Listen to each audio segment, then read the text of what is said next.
அன்பு உறவுகள் அனைவருக்கும் உங்கள் தமிழின் அன்பு கலந்த வணக்கங்கள்.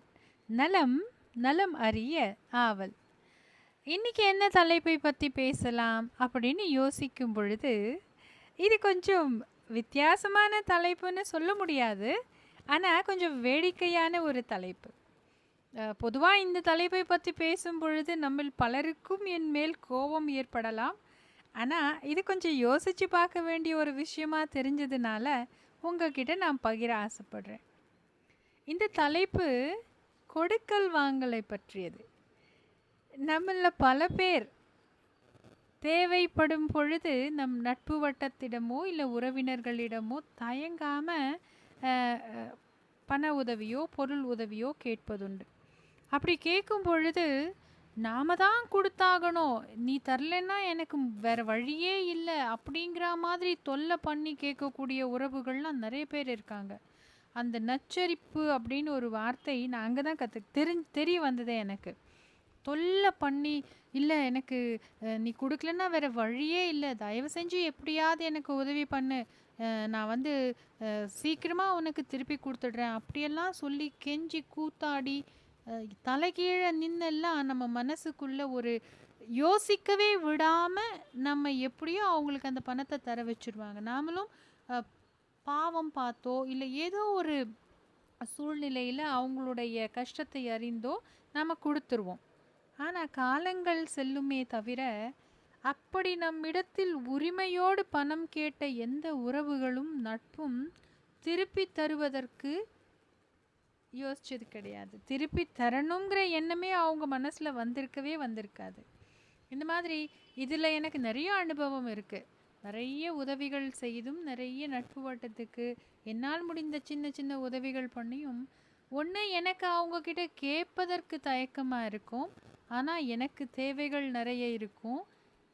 சரி, நம்ம கஷ்டத்தை நம்ம எப்படியாச்சும் சரி பண்ணிப்போம், வேண்டாம் அவங்க சூழ்நிலை என்னவோ பாவம், அவங்க இதை பற்றி எதுவுமே நம்மக்கிட்ட பேச மாட்டேங்கிறாங்க, அதனால் அவங்களால தர முடியாத ஒரு நிலைமையாக கூட இருக்கலாம் அப்படின்னு நான் பல நேரம்ல எல்லா நேரமுமே கேட்காமல் இருப்பது உண்டு. இந்த தயக்கத்தினாலேயே விடுறது உண்டு. ஆனால் வாங்கியவர்களோ நம்மளை தொல்லை பண்ணவங்களோ திருப்பி கொடுக்கணுங்கிற எண்ணத்தை ஒரு நாளுமே அவங்க மனசில் வர வச்சுக்கிட்டது கிடையாது. நம்ம முதல்ல சிந்திக்க வேண்டியது என்ன தெரியுங்களா? ஒருத்தவங்க கிட்ட நம்ம கேட்குறோம் அப்படின்னும் பொழுது அவங்க ஏதோ ஒரு சூழ்நிலையில் நமக்கு உதவி பண்ணுறாங்கல்ல, அவங்களுக்கும் நிச்சயமாக பண தேவை இருக்கும், கஷ்டங்கள் இருக்கும். இருந்தாலும் அவங்களுடைய ஏதோ ஒரு தேவையை சுருக்கிக்கிட்டு தான் நமக்கு அவங்க அந்த உதவி பண்ணுறாங்க. அவசியமே இல்லையே பண்ணணும்னு, ஆனால் பண்ணுறாங்க இல்லையா? அப்படி உதவி பண்ணக்கூடிய அந்த நல்ல உள்ளங்களுக்கு வாங்கிய பணத்தை இன்னைக்கு தர முடியல, ஒரு மாதம் கழித்து முழுசாக தர முடியல, ஒரு பாதி அளவு இல்லை கொஞ்சம் கொஞ்சமாக ஏதோ ஒரு வார்த்தை அவர்களிடத்தில், மன்னிச்சுக்கோப்பா எனக்கு இப்போ கொஞ்சம் பண நெருக்கடியாக இருக்குது, ஆனால் நிச்சயமாக நான் அந்த பணத்தை உனக்கு திருப்பி கொடுத்துருவேன் அப்படின்னு சொல்லும் பொழுது அவங்க மனசில் ஒரு சந்தோஷம் இருக்கும். நம்ம ஏதோ ஒரு நல்லவங்களுக்கு தான் காசு கொடுத்துருக்கோம், நம்ம ஏமாந்து போகலை அப்படிங்கிற அந்த உணர்வை அவர்களுக்கு கொடுத்தீங்கன்னா நிச்சயமாக பண தேவையோ கஷ்டமோ இருக்கக்கூடிய வேறொருவர் அவங்க கையில் போய் காசு கேட்டாங்கன்னா அவங்களுக்கும் உதவுவாங்க. இப்படி தான் உதவி அப்படிங்கிற ஒரு நல்ல பண்பு இந்த சமுதாயத்தில் வளர்ந்து கொண்டு இருக்கின்றது. சிலர் அதிகப்படியான பணம் இருந்தாலும் சரி இல்லைனாலும் சரி உதவணுங்கிற எண்ணம் இருக்கக்கூடிய மனிதர்கள் உதவி கொண்டு தான் இருக்கின்றார்கள். ஆனால் அவங்களுக்கு தேவைன்னு வரும் பொழுதோ கஷ்டம்னு வரும் பொழுதோ அவங்க யார்கிட்டையும் போய் கேட்கறது கிடையாது. ஸோ எப்படி கேட்கும் பொழுது உரிமையோடு அவர்களிடத்தில் நாம் போய் கேட்கின்றோமோ திருப்பி கொடுப்பதை பற்றியும் நாம் நிச்சயம் நினைக்க வேண்டும். பணம் எல்லாரும் கஷ்டப்பட்டு தானே சம்பாதிக்கிறோம், ஒரு ரூபானாலும் சும்மா வந்துடுறது இல்லையே. இது யாரையும் புண்படுத்துவதற்காகவோ குத்தி காண்பிப்பதற்காகவோ கிடையாது என்பது நான் முதலையே தெரிவித்துக் கொள்கின்றேன். இது ஒரு கருத்து தான். ஏன்னா சமீபத்தில் எனக்கு ஏற்பட்ட ஒரு மிக சிறந்த ஒரு அனுபவம் இந்த ஸ்பீச்சை உங்ககிட்ட இதை பற்றின பகிர்வை உங்களிடத்தில் நான் பகிர்ந்து கொள்ள வேண்டும் அப்படின்னு இருந்தது. வாட்ஸ்அப்பில் பொதுவாக இரவு நேரங்களில் பார்க்கும் பொழுது ஸ்டூடெண்ட்ஸுடைய பேசுவது வழக்கம். வாட்ஸ்அப் மூலியமா. அதில் ஒரு மாணவியோடைய ஸ்டேட்டஸ் ரொம்பவும் வருத்தமாக இருந்தது. ரொம்ப கஷ்டம். அவளுடைய ஏதோ ஒரு சூழ்நிலை, ரொம்ப கஷ்டமான ஒரு சூழ்நிலையை அவள் அதை தெரிவிச்சுட்டு ஒரு 2-3 நாளாகவே என்னால் பார்க்க முடிஞ்சுது. அப்போ இறுதி நாள் அவளுக்கு நான் ஒரு மெசேஜ் அனுப்புகிறேன், என்னடா என்ன பிரச்சனை, ஏன் இவ்வளவு சோகமான வாட்ஸ்அப் ஸ்டேட்டஸ் வச்சுருக்கேன் அப்படின்னு. அவள் எனக்கு பேசல, ஒன்றும் இல்லை மேம், ஜஸ்ட் லைக் தட், நல்லா இருந்தது அதான் வச்சேன் அப்படின்னா. ஆனாலும் அது தொடர்ந்தது. எனக்கு தெரிஞ்சது அந்த குழந்தைக்கு ஏதோ பிரச்சனை இருக்குது அப்படின்னு. அவளுடைய தந்தை கொரோனா காலகட்டத்தில் இறந்து விட்டார். தாய் மட்டும்தான் இருக்காங்க, ஒரு சகோதரி இருக்கா. இவங்க ரொம்ப ஏழ்மையான குடும்பத்தை சேர்ந்தவர்கள், நல்ல மாணவி, நல்லா படிக்கக்கூடிய பொண்ணு. சரி, நானே அவளுக்கு ஃபோன் பண்ணி கேட்டேன். அவள் சொன்னா, மேடம் இல்லை இந்த மாதிரி முதல்ல சொல்ல தயங்கின அந்த பிள்ளை யார் மூலியமாவது நமக்கு உதவி கிடைக்காதா அப்படிங்கிற ஒரு எண்ணத்தில் என்னிடத்தில் சொன்னா, மேம் எனக்கு ஃபைனல் செமஸ்டருக்கு ஃபீஸு கட்டணும், நான் கொஞ்சம் சேர்த்து வச்சுருக்கேன், அம்மாவுக்கும் உடம்பு முடியல, அதனால் அவங்க வேலைக்கு போகலை, எனக்கு என்ன பண்ணுறதுனே தெரியல மேம் அப்படின்னு சொல்லி ரொம்ப வருத்தமாக அந்த குழந்தை சொன்னா. நான் படித்து முன்னேறி தான் வந்து என் குடும்பத்தை காப்பாற்றணுங்கிற ஒரு நிலைமையில் இருக்குது அப்படின்னு. ஒரு ஆசிரியையாக, ஒரு தாயாக என்னால் அந்த குழந்தையுடைய சூழ்நிலையை புரிஞ்சிக்க முடிஞ்சுது.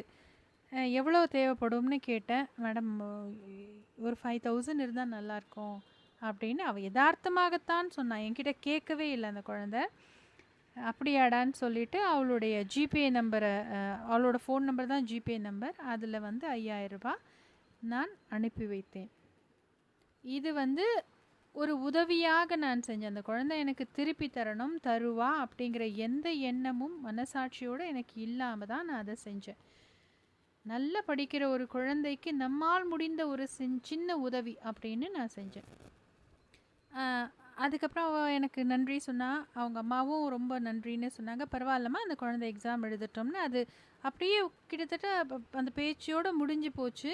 கிட்டத்தட்ட 1 வருஷம் ஆச்சு. நானும் மறந்துட்டேன் அந்த மாணவி பற்றி. நான் பெருசாக அதுக்கப்புறம் ஏதாவது நம்ம மெசேஜ் போட்டோம்னா அந்த பணத்துக்காக தான் போடுறோமோன்னு அவன் நினச்சிக்க போகிறா. வேண்டாம், ஏன்னா அவங்க சூழ்நிலை என்னன்னு எனக்கு தெரியும். பரவாயில்ல, என் குழந்தையா இருந்தால் நான் செய்ய மாட்டேனா அப்படிங்கிற எண்ணத்தில் விட்டுட்டேன். 1 வருடம் கழித்து என்னுடைய ஜிபேயில் 5000 ரூபாய் அந்த மாணவி 5001ஆக அனுப்பி வைத்தால். என்னால் சத்தியமாக அதை நினச்சி கூட பார்க்க முடியல. ஏன்னா அந்த குழந்தையோட சூழ்நிலை ரொம்பவும் கடினமான, கஷ்டமான ஒரு வாழ்க்கை நிலை. அந்த பணத்தை எனக்கு திருப்பி தரணும்னு நான் கேட்கக்கூட இல்லை, ஆனால் திருப்பி கொடுத்தா. அடுத்த நாள் அவளும் அவள் தாயும் என் வீட்டுக்கு வந்தாங்க. எனக்கு ஒரு புடவை, பூ, பழம், ஸ்வீட் இது வாங்கி எடுத்துக்கிட்டு வந்தாங்க. என்னுடைய கண்களில் கண்ணீர் மட்டும்தான் தெரிந்தது. ஏன்னா எவ்வளோ பேருக்கு நான் உதவி பண்ணியிருக்கேன். மரணப்படுக்கையில் இருக்கும் குடும்பத்திற்கு கூட என்னால் முடிந்த ஒரு தொகையை கொடுத்திருக்கின்றேன். அவங்கெல்லாம் கூட இந்த அளவுக்கு எனக்கு திருப்பி கொடுத்தாங்களா அப்படின்னா, சாதாரணமாக வாங்கின பணத்தையோ இல்லை கொடுக்கணுங்கிற எண்ணம் நானாக கேட்கறதுக்கு யோசிக்கிற சூழ்நிலை வரும்பொழுது கூட அவங்க கொண்டு வந்து கொடுத்தது கிடையாது. இந்த மாணவி இப்படி செய்யும் பொழுது எனக்கு என்ன சொல்கிறதுன்னே தெரியல. நான் சொன்னேன், இல்லையேடா இருக்கட்டும், நான் உங்ககிட்ட கேட்கவே இல்லையே அந்த காசை அப்படின்னு சொல்லும்போது அவள் சொன்னா, மேம் இது என்னுடைய முதல் சம்பளம். அம்மா சொன்னாங்க, நீ உன்னோட ஆசிரியர் அந்த அம்மாவுக்கு நீ முதல்ல கோவிலுக்கு காணிக்கை போடுறோமோ இல்லையோ அந்த அம்மா கையில் நீ கொண்டு போய் கொடு, இந்த புடவை தான் உனக்கு நீ கோவிலுக்கு செய்யக்கூடிய காணிக்கைன்னு. எவ்வளோ பெரிய வார்த்தை! அதுக்கெல்லாம் நான் தகுதியானவளா அப்படின்னு எனக்கு தெரியாது. ஆனால் அந்த சம்பவம் என் வாழ்க்கையில் ஒரு பெரிய மாற்றத்தை ஏற்படுத்தியது. படிப்புக்காக நிஜமாவே தேவை இருக்கக்கூடிய ஒரு குடும்பத்திற்கு நாம் உதவி செய்யும் பொழுது அந்த உதவி அவர்கள் வாழ்க்கையிலே ஒரு விளக்கேற்றி வைக்கின்றது. அது எவ்வளோ பெரிய விஷயம்! தெரிஞ்சோ தெரியாமலோ அதுக்கு நான் ஒரு காரணமாக இருந்திருக்கேன், அவ்வளவுதான். அந்த சந்தோஷம் என்னால் மறக்கவே முடியாது. இந்த சந்தோஷத்தை நான் ஏன் உங்ககிட்ட பகிர்றேன் அப்படின்னா, இப்படி நிச்சயமாக ஒரு அவசியப்படும் மனிதர்களுக்கு நாம் உதவணும். அப்படி உதவும் பொழுது அந்த உதவி நமக்கு நம்மக்கிட்டேருந்து உதவி பெற்றவர்கள் திருப்பி தரும் பொழுது நல்லவங்களும் இந்த சமுதாயத்தில் இருக்காங்க, நாம் இந்த மாதிரி உதவி பண்ணுறதுனால ஏமாந்து போகலை அப்படிங்கிற ஒரு எண்ணமும் நமக்கு தோன்றும்.